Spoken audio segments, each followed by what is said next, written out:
Viva, muito bom dia, muito boa tarde, muito boa noite. Sejam todos bem-vindos a mais uma edição do podcast Conceito Económico, um podcast do professor Carlos Panzo, que resulta da publicação de um artigo de opinião no semanário angolano Novo Jornal.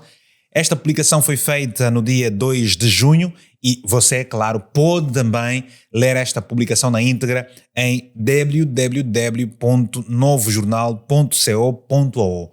O título é interessantíssimo, como todos os outros.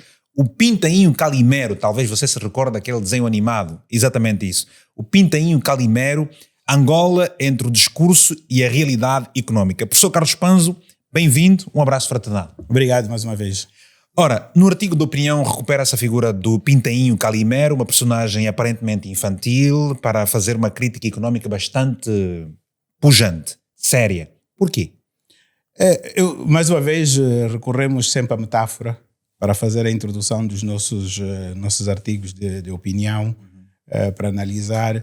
É regra utilizar a metodologia grega, de onde me inspiro bastante, mas também há outros aspectos, outras dimensões culturais que nós podemos lançar a mão. E dessa vez fui buscar aqui uma banda desenhada muito famosa de atores italianos da década de 60, ficaram muito conhecidos na década de 70, 80.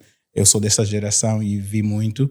E o Calimeiro é um pintainho que, ao nascer, nasce com uma cor diferente. Tem a cor preta e não tirou toda a sua casca. E era também mais pequeno que os outros. E então ele passava a vida a fazer aquela teoria da vítima. Porque comigo? Isso é uma injustiça, são sempre os outros que fazem as coisas e eu sou sempre prejudicado, continuo a carregar essa casca branca na cabeça, tenho uma cor diferente dos outros pintainhos, sou mais pequeno que os outros, então sempre a vitimar-se. E o Calimeiro, o complexo do Calimeiro foi transportado para a política, para a ciência política, para a economia e tem sido utilizado como uma forma de ilustrar esse complexo de Calimeiro, que é assim que ficou convencionado, das pessoas tentarem encontrar nos outros desculpas daquilo que lhes corre mal, ou daquilo que não vai tão bem. Essa tendência de estar sempre a vitimar-se, e buscar nos outros a ideia de que é a razão do porquê do seu fracasso ou do porquê não ter grande sucesso. E para melhor e profundamente entenderem este artigo, este texto, têm mesmo de ler. Ora, professor Carlos Panzo, o Executivo fala muitas vezes em crescimento do PIB não petrolífero, expansão agrícola e alguma desaceleração da inflação como sinais de sucesso económico. Sabemos, e claro, por isso é que nós pedimos às pessoas que recomendamos que leiam o texto, que o professor diz que isso não significa necessariamente transformação estrutural. Porquê? Qual é a diferença? Pois, eu aqui começaria até por explicar que me parece que o Executivo tem confundido o crescimento conjuntural. Quando eu digo crescimento conjuntural, é um crescimento episódico que acontece momentaneamente por algum fator exógeno, ou até pode ser um fator endógeno, mas é episódico, ou seja, acontece pontualmente. Com uma verdadeira transformação.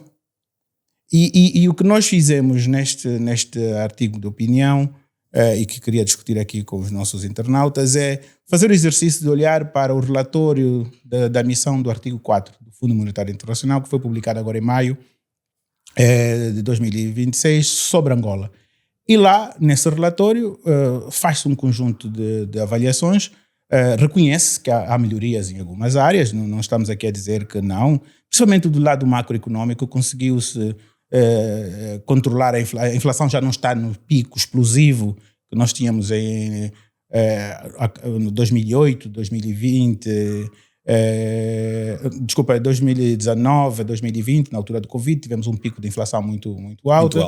Conseguimos estabilizar isso. A nível da gestão das finanças públicas, ali uma ligeira melhoria no controle do déficit primário não petrolífero, mas estes ganhos, ou estes ganhos que o próprio FMI enaltece, depois o FMI faz um conjunto de observações sobre a estrutura da nossa economia.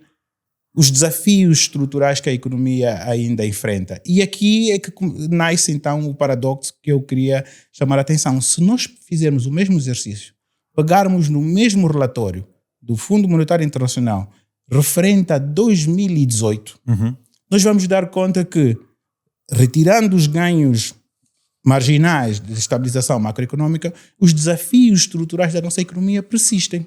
São os mesmos. São os mesmos. Não houve uma evolução. Aliás, se nós olharmos isso do ponto de vista real, até houve uma perda de poder de compra. Houve uma perda na melhoria do bem-estar da população. Por quê? Porque o crescimento que se verificou nesse período é um crescimento modesto, enquanto que o crescimento demográfico foi explosivo. Então, quando nós calculamos o rácio riqueza-população, aqui um empobrecimento da população. E o FMI é bastante contundente em identificar que a nível da estrutura econômica nós continuamos a falar em diversificação essa que não acontece. Não acontece. Continuamos a falar de que é necessário diversificar as fontes de receita do Orçamento Geral do Estado. Não acontece. E não acontece, continuamos dependentes do petróleo e do endividamento. Continuamos a falar da escassez de divisas. As divisas, o problema da escassez de divisas é aquele indicador do ponto de vista macroeconômico que até nem melhorou, agravou-se nesse período. E o professor várias vezes já fez as recomendações necessárias para sair desse problema? Aliás, o próprio FMI aponta os caminhos. Aqui é um problema de tentar perceber porque, o que é que impede Angola sair deste ciclo, sair desse ciclo, que parece ser um ciclo que tende a perpetuar-se na realidade, mas o interessante é que o discurso que é apresentado, a narrativa política que é apresentada é de que nós estamos bem. Não que estamos bem, que estamos a melhorar, mas não é isso que o cidadão sente. Na verdade, a mensagem que eu queria deixar aqui é que Angola tem que deixar, e a equipa econômica do presidente João Lourenço tem que abandonar a estratégia de gestão do colapso. Então, o que nós estamos a fazer é gerir a desaceleração do colapso e embarcarmos numa verdadeira política de transformação. E ficamos com aquela velha frase sua também, é estátua ninguém se mexe, é empurrar com a barriga até... Essa equipe económica é muito teimosa, sinceramente. Se eu visse só as nossas recomendações, uma das afirmações, no entanto, que também acabou por ser bastante forte num discurso oficial recente relativamente à própria agricultura, que, segundo o governo, terá substituído o petróleo como principal motor da economia angolana. Essa informação para si é mais política ou é mais política do que técnica? É uma afirmação que sofre de um problema. Me parece que é uma afirmação política, tem a sua apelação política, mas a realidade desmente totalmente. Do ponto de vista histórico, até nos é bastante interessante, porque nos faz lembrar aqui o Dr. António Agostinho Neto, que já dizia que a agricultura é a base do nosso desenvolvimento e a indústria seria o fator decisivo.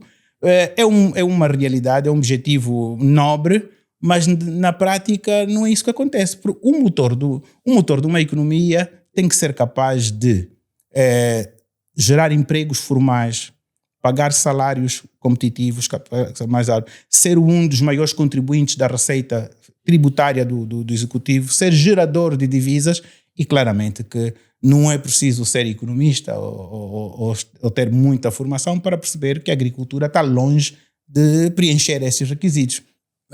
Carlos Panzo, nos últimos dias temos estado a acompanhar uma série de informações do Executivo exatamente que nos dão a entender que há muita coisa que de repente melhorou. Exato.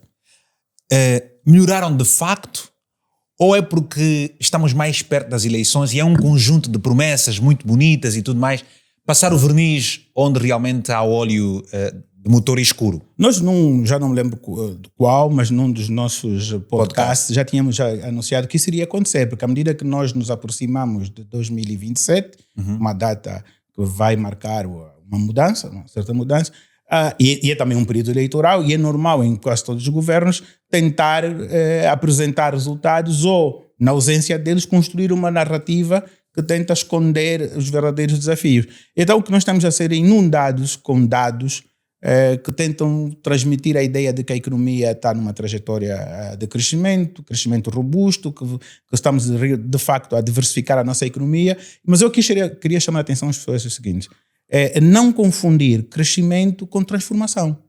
nós podemos estar a crescer, e eu já reconheci aqui que os números, o próprio Fundo Monetário Internacional mostra isso, que o Angola tem, desde 2000, já conseguiu recuperar o pós-Covid e tem estado a crescer. Só que este crescimento é pouquinho, como dizia António Costa, quando criticava o crescimento do último Orçamento Geral do Estado de Passos Coelho, antes de António Costa tomar o poder, em 2015.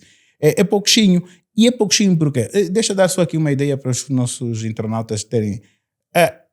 Em média, desde 2015, 2016, Angola já era vista como uma das maiores economias da África subsaariana. Estava no 3º lugar. Nós continuamos a manter essa posição, mas a distância entre Angola e os que vêm a nós atrás reduziu substancialmente. Permita-me então, desculpa, professor Carlos Spanzo, colocar-lhe uma outra pergunta, parece que terá colação com este ponto que me está a referir. É que no artigo há uma comparação particularmente desconfortável, certo? Angola possui inúmeros recursos naturais, mas com vários vários países africanos, por exemplo, Marrocos ou Costa de Marfim, conseguiram, neste período, diversificaram-se muito mais rapidamente em comparação com o nosso país. Angola está a perder competitividade relativa no continente? Essa é uma das mensagens também que tento deixar passar no nosso artigo de opinião, é chamar a atenção que Angola, nós não podemos continuar, a equipa económica do Executivo tem que deixar de gerir a estagnação e embarcar numa verdadeira estratégia de transformação da economia. Me parece que a equipa económica está a gerir, e aqui vai o estátua, ninguém se mexe, ninguém faz nada, está a gerir aqui a estagnação. Nós estamos praticamente estagnados, porque nós crescemos 2,3% e o crescimento demográfico é 3%, nós estamos a empobrecer. E os números dizem isso. O rendimento per capita do angolano caiu para metade nos últimos 10 anos. O rendimento per capita caiu para metade nos últimos 10 anos. O poder de compra diminuiu substancialmente. A pobreza aumentou.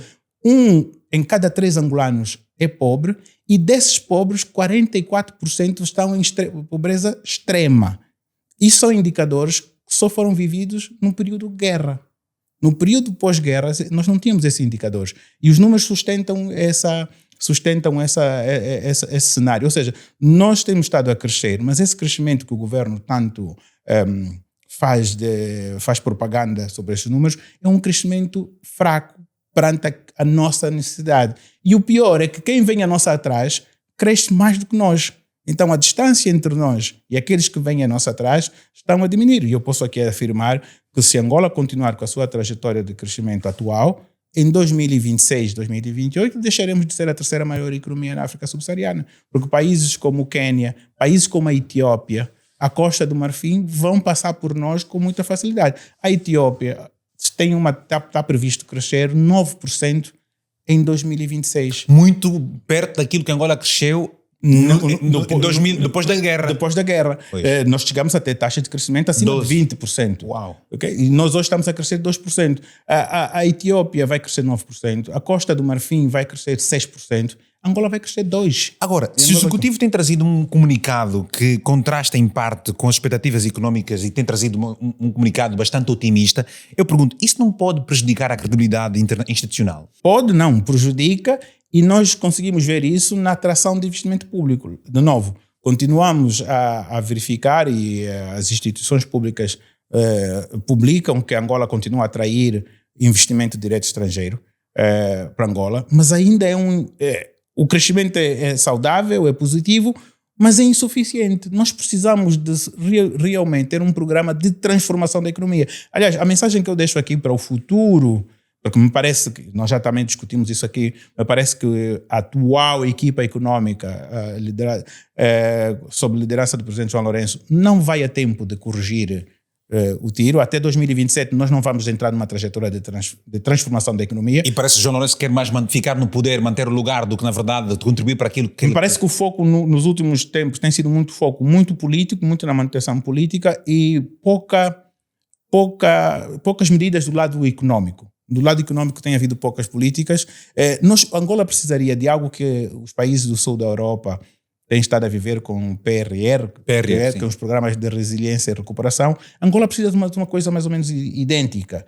mas tinha que ser de um programa robusto, virado para transformar a economia. E a transformação da economia saiu há dias um comunicado em que dizia que temos que ter as prateleiras em Angola feitas com produtos, compostas com produtos produzidos localmente. Certo. Isso não basta, isso é insuficiente. Aliás, nós temos que olhar, costuma-se dizer que é no detalhe que está o valor da coisa. Valor. Não, nos detalhes é que se esconde o diabo. Não, a gente tem que olhar para que produtos estão a ser postos na prateleira. Pois, mas se é aquela massa de tomate que é enlatada em Angola, mas a polpa foi importada. Há 4 semanas já falamos sobre isso, há 4 meses. Então essa não é uma verdadeira transformação, não é? Por exemplo, a fábrica foi inaugurada em tempos uma fábrica de enchidos que está a funcionar em Luanda. Fábrica essa que está a ter dificuldade, está a trabalhar a 30% da sua capacidade, porque não há produção de suínos suficientes para alimentar a fábrica. Ou seja, pusemos a carroça à frente dos bois, instalamos a fábrica, mas não temos produção local de suínos suficientes para alimentar a fábrica. E esses detalhes que depois determinam a qualidade do crescimento. Eu quero chamar aqui a atenção os nossos internautas. O problema não é que nós não estejamos a crescer. Nós temos que ter crescimento com qualidade. Temos que crescer em setores dinâmicos, setores que pagam mais salários, que são setores que são competitivos. E que setores são esses? Normalmente são setores que virados para a exportação. Porque se nós apostamos em setores... Sobretudo o lado privado que está com dificuldades financeiras. Exato. Nós temos que apostar em setores que vão competir numa escala global. Se nós apostamos em setores para simplesmente satisfazer a produção interna ou o consumo interno, a capacidade desse setor de pagar salários competitivos, de ter lucros altos e depois pagar impostos altos ao Estado, será sempre diminuta. Onde é que Angola pode crescer? Naqueles setores que têm capacidade de serem exportadores. E é isto que Marrocos, que a Costa do Marfim, que a Etiópia, que o Ghana, o Ruanda estão a fazer. Ou seja, eles estão a retirar a casca do ovo da cabeça enquanto Angola continua excessivamente presa ao discurso de justificação permanente. Exatamente. Portanto, voltando a Calimeiro... O que é que seria na prática retirar essa casca do ovo da cabeça? É deixarmos de olhar, de nos considerarmos como vítima, deixarmos de apontar que a dependência do petróleo, a herança herdada, os problemas de corrupção herdados, tudo isso é verdade, tudo isso importa, mas não é determinante para aquilo que nós devíamos ter crescido e não crescemos nos últimos 8 anos. Ou seja, nós precisamos de retirar essa casca e nos virarmos para aquilo que é essencialmente correto a fazer. E nós temos, lá está, e nós temos em Angola exemplos positivos para isso. Temos empresas angolanas, poucas, que têm estado a apostar, primeiro, privadas têm estado a apostar na produção em cadeia, ou seja, funcionam como projetos âncoras, compram produção local, transformam e põem à disposição do mercado e já estão a ter perspectiva de exportação. Há um projeto também impulsionado privado que visa a construção de uma fábrica de fertilizantes em Angola. Esse projeto devia merecer do Estado todo o seu apoio, porque não podemos satisfazer o sonho, o desiderato que Agostinho Neto nos lançou de ter a agricultura como a base, se nós não temos uma fábrica de fertilizantes. Estamos a ser... estamos a sonhar... A sonhar, ver uma ilusão. Uma ilusão. Mas agora as pessoas podem perguntar o seguinte, ora, tanta pobreza, o rendimento per capita em queda, obviamente o rendimento per capita em queda denota-nos logo alguma pobreza a instalar-se. O crescimento económico angolano, tem sido socialmente inclusivo. Professor, eu pergunto, perto das eleições, como é que o cidadão vai confiar num governo que prometeu, que teve todas as possibilidades, não conseguiu verificar, está numa situação dificílima? Qual vai ser o argumento para convencer o povo desta vez? É muito difícil porque dizem que as eleições ganham-se à mesa. Sendo que eu perguntei se de facto esse crescimento angolano tem sido socialmente inclusivo. Pois, exato. E as eleições ganham-se à mesa, ou seja, é o que as pessoas comem.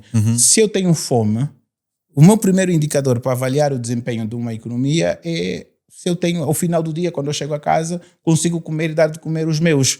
E este é o grande problema. O que é possível fazer para que as pessoas consigam comer e comer cada vez melhor, com melhor qualidade?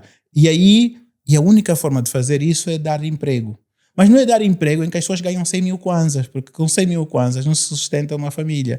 É preciso dar emprego, mas emprego formal, que pague melhor. Voltamos à mesma equação que eu estava a dizer há pouco tempo, que é necessário o governo apostar em setores que são os setores que geram produção, produção não para satisfazer o consumo local, mas virados para a exportação. Porque é quando a gente consegue exportar que a gente consegue gerar mais rendimentos e com mais rendimentos pagar melhor salário. Ou seja, e no caso de Angola, essa a equação que o Vítor coloca é ainda mais grave porque é um país com uma população muito jovem.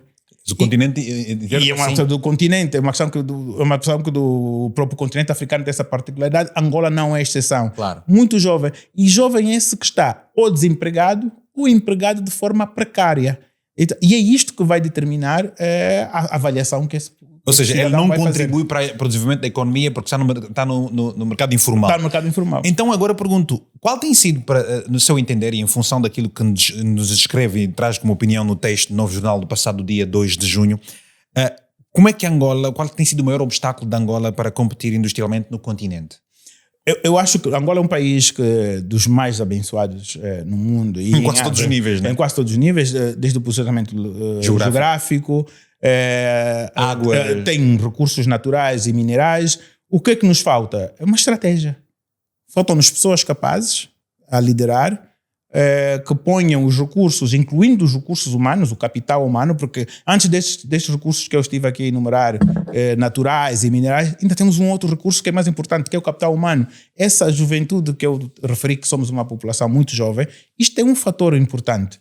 Isso é a população que está disposta, ativa para trabalhar. E hoje mais formada, mais informada. E cada vez mais formada, mais informada. E exigente. E até com um espírito de empreendedor que nós não tínhamos nos anos 80, nos anos 90. Exatamente. Nós hoje vemos os jovens não estão tão preocupados em arranjar um emprego, querem montar o seu negócio. E é esse espírito que o governo devia capitalizar com programas direcionados. Mas então, qual é o papel? Eu aqui defendo uma abordagem muito neo-keynesiana, em que o Estado, eu aqui estou em rota de colisão com muitos que estão à frente daqueles departamentos ministeriais da equipa económica do governo, que acha que o Estado tem um papel limitado e o setor privado deve fazer tudo sozinho. Não, o Estado, na minha opinião, deve exercer um papel orientador e impulsionador da atividade económica em certos setores. E até atendendo que é preciso orientar essa população. E o Estado devia ser capaz de solucionar quais são os setores em que nós temos vantagens competitivas que nos permite concorrer. Só investindo em setores com vantagens competitivas garantidas, é que os jovens vão poder arranjar empregos que pagam salários mais altos e que lhes permite viver melhor e com transformação. E é esse o grande desafio com o governo. E aqui o governo tem estado a falhar de forma escandalosa e repetitiva. Perdão, mas o texto sugere que, e o Carlos Panzo já fez essa referência aos avanços institucionais que foram mais discursivos do que, na verdade, económico. Como é que nós podemos fazer essa leitura? A questão do texto que sugere que existiriam vários avanços institucionais. Exato. Mas, no seu entender, nós queremos perceber se elas foram mais avanços discursivos do que, na verdade, económico. Ou seja... Esse é que é o problema. O governo o que é que faz? Aproveita-se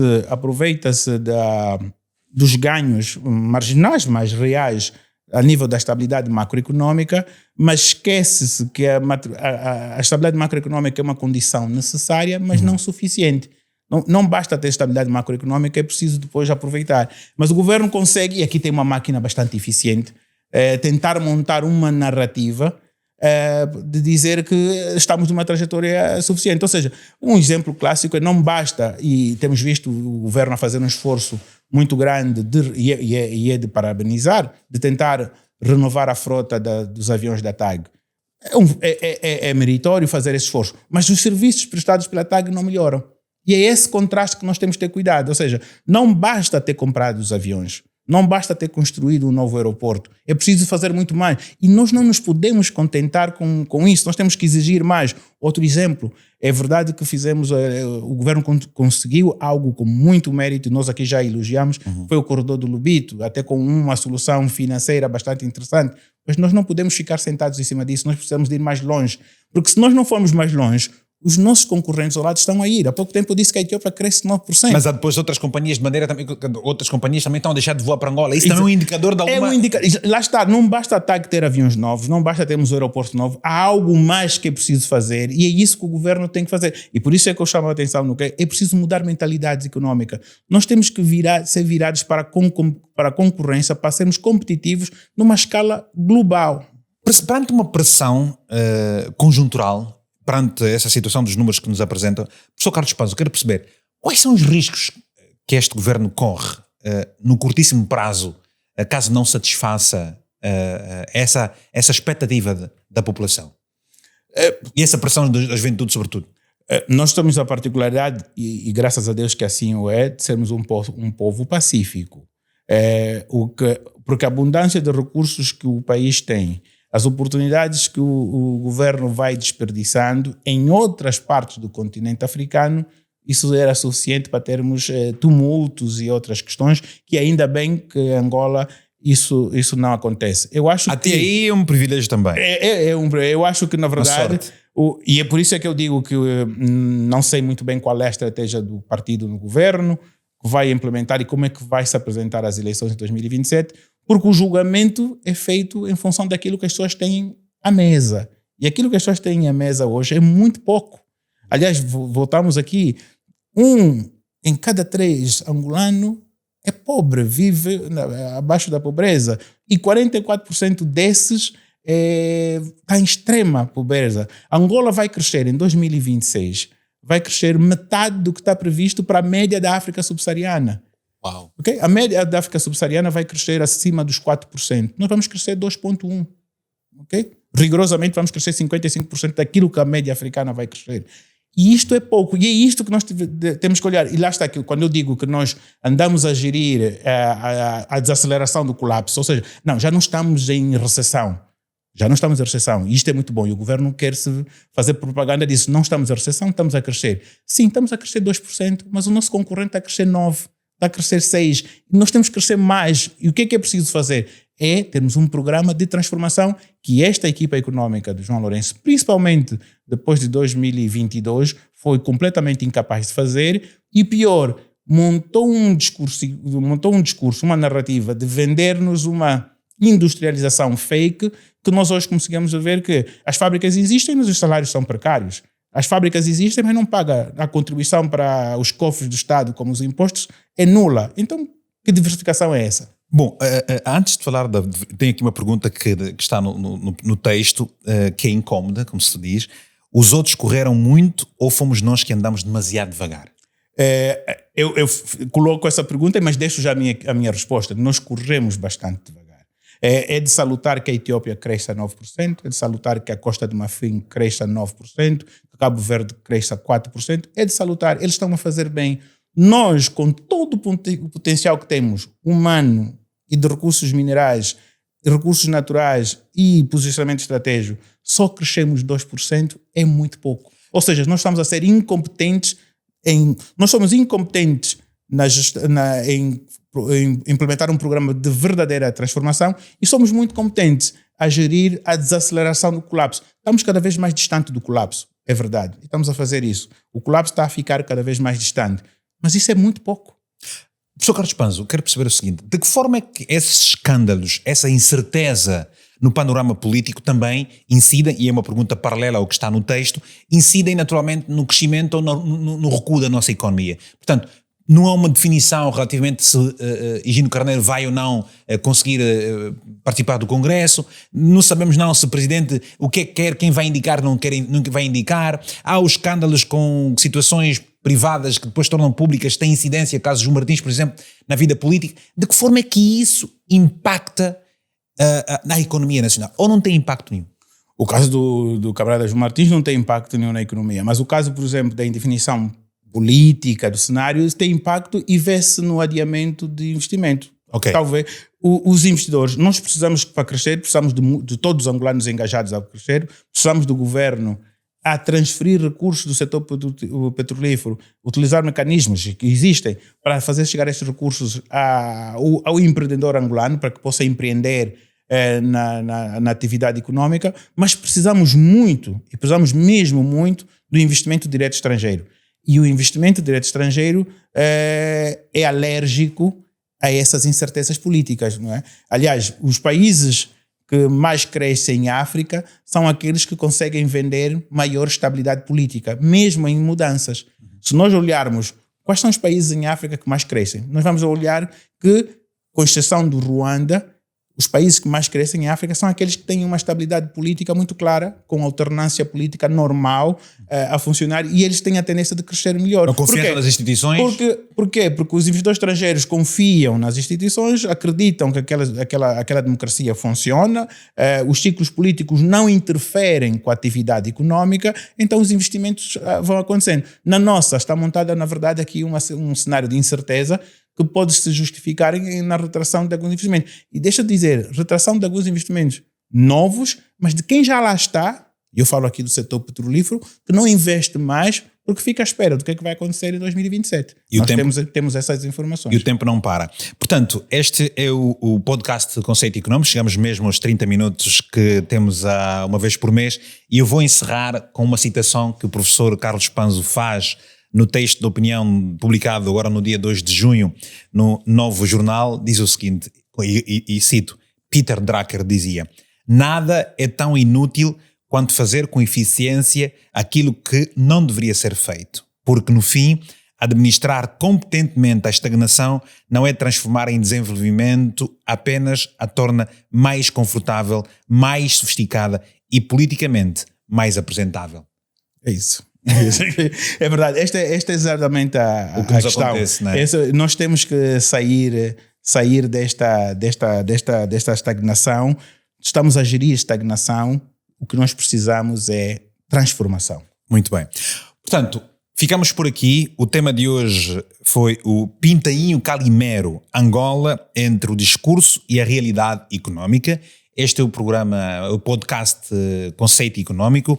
Resulta de um artigo de opinião que foi publicado no semanário angolano Novo Jornal, no passado dia 2 de junho. Na internet você pode ler em novojornal.co.au. No entanto, se não quiser ler, no VH Mendes canal no YouTube temos lá publicado também este artigo. Claro, eu dei voz ao artigo e, claro, espero que você possa também ouvir e subscrever o canal. Muito obrigado, sobretudo aquelas pessoas que nos têm estado a enviar mensagens e a felicitar e a dar uma força muito grande neste exercício pedagógico, didático. Queremos que seja educativo para toda a nação. Que os conselhos, as recomendações aqui deixadas sirvam naturalmente para aquilo que nós queremos. É sempre bom ouvir quem é importante nas opiniões que nos deixa. Um abraço, estamos juntos.